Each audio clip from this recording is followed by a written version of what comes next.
আসসালামু আলাইকুম। আপনারা সবাই কেমন আছেন? নিশ্চয়ই ভালো আছেন।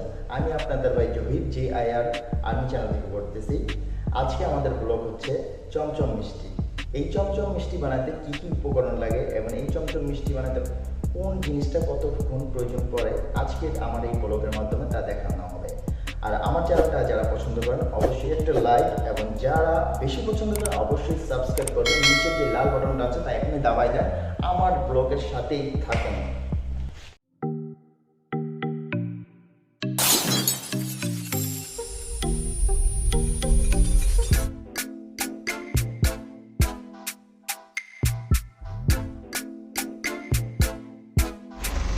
রেগে এখন টক পানি দিচ্ছেন, 5 মিনিট নাড়ালে এটা অটোমেটিক ছানা ছেড়ে দেয়।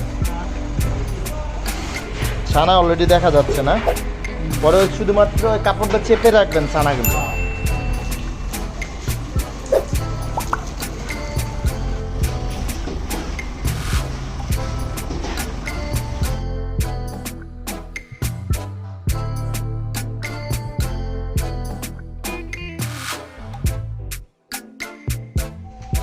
কি মিক্স করতেছেন?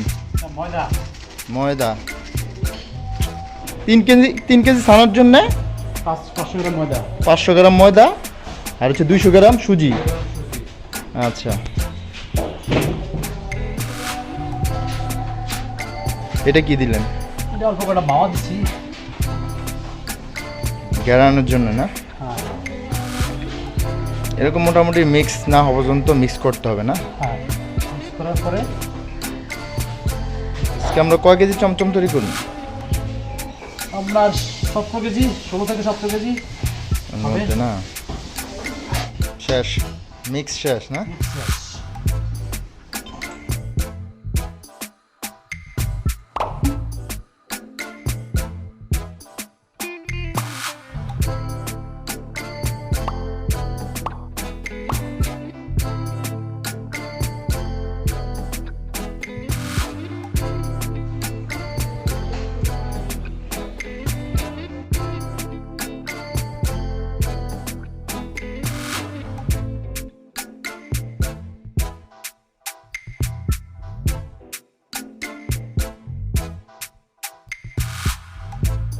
ঘনশিরার জন্য প্রয়োজন হচ্ছে পানি, চিনি একসাথে জাল দিলে ঘনশিরায় পরিণত হয়, যাহা মিষ্টি বানানোর জন্য লাগে।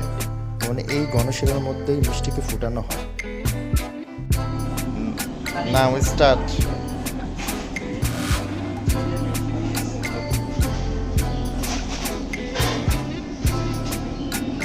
এই শিরার মধ্যে বানানো মিষ্টিগুলোকে 1 ঘন্টা ফুটানো হবে, মানে 1 ঘন্টার পরে চমচম মিষ্টিতে পরিণত হবে।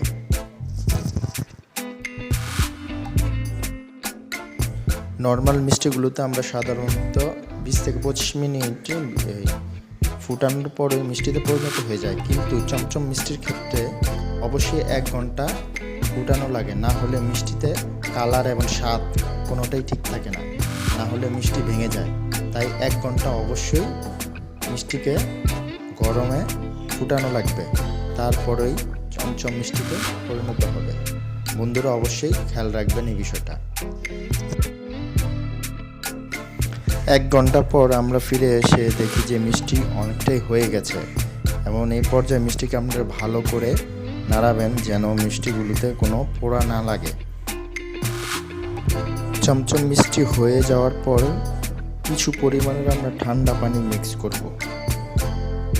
ঠান্ডা পানি মিক্স না করলে চমচম মিষ্টির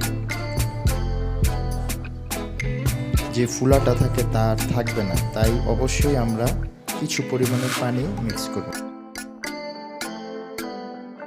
বন্ধুরা আমরা 1 ঘন্টা পরে ফিরে এসে দেখি চমচম মিষ্টি একটা অসাধারণ একটা কালার আসছে, যা এখনই দেখে আমার খেতে মন যাচ্ছে। তবে আজকে আপনাদেরকে আমি অবশ্যই গরম মিষ্টি টেস্ট কীরকম তা জানাবো। এখন এই পর্যায়ে মিষ্টিগুলো আমরা চুলা থেকে নামিয়ে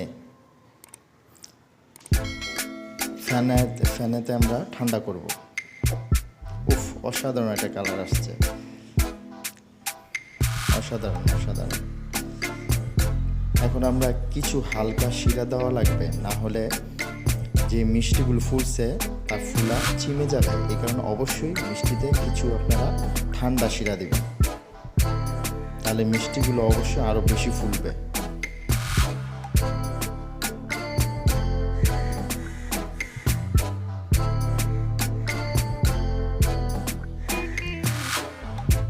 চলেন বন্ধুরা, আজকে মিষ্টি কীরকম হয়েছে, গরম গরম মিষ্টি স্বাদ আজকে উপলব্ধি করি। অনেক গরম,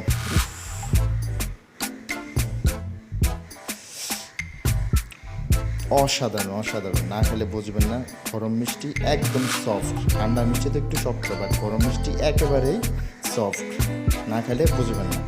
অবশ্যই মিষ্টিগুলোকে আরও আকর্ষণীয়, আরও সুন্দর দেখানোর জন্য এবং বাজারজাতকরণের জন্য মিষ্টিগুলোকে গুঁড়া দুধের মাধ্যমে প্রস্তুত করানো হলো। টাটা, বাই বাই, আসসালামু আলাইকুম।